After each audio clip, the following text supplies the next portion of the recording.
introduction โอเคครับถามก็แนะนำเลยก็ได้ฮะเกี่ยวกับสวรรณเขตในช่วงนี้ฮะที่จะในเรื่องใดในเรื่องการพัฒนาไม่ว่าจะเป็นเศรษฐกิจความเป็นอยู่วัฒนธรรมครับผมหรือการท่องเที่ยวก่อนก็ได้การท่องเที่ยวมองยังไงกับสวรรณเขตบ้านเราครับสวรรณเขตบ้านเฮาในปัจจุบันนี้ก็แม่นพัฒนาเศรษฐกิจไปตามแนวทางนโยบายของพรรครัฐบาลออกตาม4บุคทลุเนาะครับบุคทลุที่1ก็แม่นในเรื่องของสร้างกลไกประสานงานให้มีความคล่องตัวแล้วก็ในเรื่องของการสร้างบุคลากรตื่นในเรื่องของการ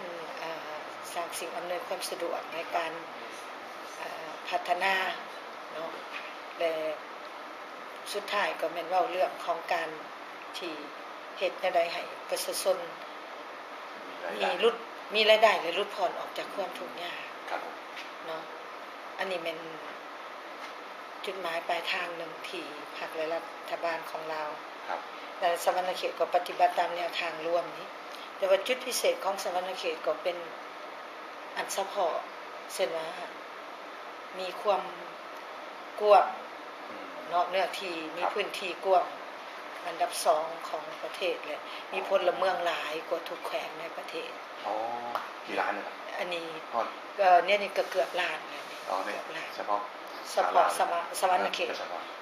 สวรรณเขตนักท่องเที่ยวแต่นักท่องเที่ยวนี่ถ้าเบิ่งใส่ในปี2009ของเฮาก็มีแต่900,000 คนแต่2010นี่พอเฮาขึ้นระดับล้านและต่อมาก็2011นี่ก็ระดับล้าน2 2012นี่คาดว่าจะเป็นล้าน3 2012นี่ล้า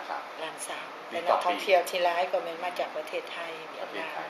และประเทศสากลอื่นๆก็เริ่มเข้ามานับมื้อหลายสิ่งที่นักท่องเที่ยวเพิ่มขึ้นก็ส่วนหนึ่งก็แม่นนักท่องเที่ยวผ่านสะพานมีขัวมิตรภาพ2พอขัวมิตรภาพ2นี่สร้างขึ้นก็เพื่อเป็นการเชื่อมโยงเศรษฐกิจระหว่างตะวันออกตะวันตกในแนวทางเศรษฐกิจตะวันออกตะวันตกนี่คือเส้นทางอีเวกเนาะอันนี้แม่นอันจุดหมายที่สำคัญหลายที่ได้สร้างขัวนี่คือเวลาสร้างขัวสำเร็จแล้วก็ทุกอย่างก็เป็นนิ่งติงเลยเพราะว่าถ้าเบิ่งมุมมองในการท่องเที่ยวนี่เมื่อก่อนนี้โรงแรมร้านอาหารก็มีจำนวนน้อยนึงที่รองรับตอนนี้หลายเดี๋ยวนี้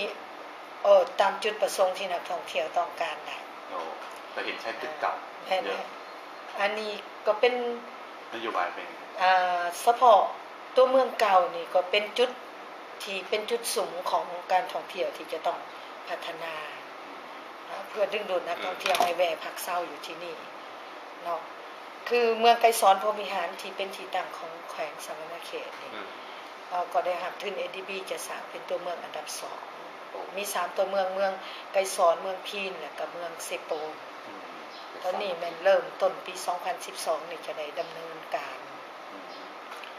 แน่นอนเมื่อได้มีการพัฒนาแหละจำนวนหนึ่งที่พวกเราจะต้องได้เอาใจใส่เหมือนการอนุรักษ์เรือนเก่าปัจจุบันการท่องเที่ยวได้สำรวจและมี60กว่าหลังซึ่งว่าจะมีการร่วมมือกับประชาชนเพื่ออนุรักษ์รักษาเป็นจุดที่นักท่องเที่ยวได้มาเยี่ยมยามโดยการท่องเที่ยวก็มีกำหนดโดยคร่าวๆไว้แล้วจะให้มีเป็นถนนท่องเที่ยวถนนคนยางหรือคือจุดตลาดลาตีนี่ก็เริ่มต้นนี่เริ่มโดยชาวบ้านเองเริ่มโดยชาวบ้านแต่มีทุนสวยจำนวนนึงพวกเรายึดมันบนว่าการพัฒนานี้ต้องคอยเป็นไปเพื่อบ่ให้วัฒนธรรมอันเก่าแก่หรือธรรมชาติที่มันยังมีนั้นได้สูญหายไปไว้เป็นเสน่ห์ว่าอย่างนึงก็เป็นอยากสร้างให้สวรรณเขตนี่มีเสน่ห์ดึงดูดนักท่องเที่ยวเพราะเขามีแผน